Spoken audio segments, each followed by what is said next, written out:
నీవుగా ఉన్నప్పుడు నీ సొత్తే. ఒక్కసారి ప్రభుకు నువ్వు అప్పగించుకున్న తర్వాత, సమర్పించుకున్న తర్వాత నీవు దేవుని సొత్తు. ఇదిగో నీవు నాకు దేహాన్ని అమర్చావు, నీ చిత్తాన్ని జరిగించడానికి కొరకు నేను వచ్చి ఉన్నాను.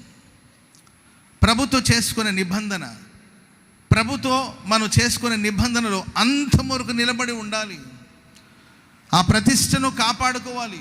సియోన్లో శేషించిన వారు, సియోన్లో కొంతమంది ఉన్నారు, ప్రతిష్టలో కొంతమంది ఉన్నారు. ఈ అంత్య దినాల్లో ప్రతిష్టను కోల్పోయి, పరిశుద్ధతను కోల్పోయి, దైవభక్తిని కోల్పోయి, యెరూషలేములో సహవాసంలో నిలబడలేని పరిస్థితిలో, అటు ఇటు చెదిరిపోయిన స్థితిలో చాలామంది ఉన్నారు.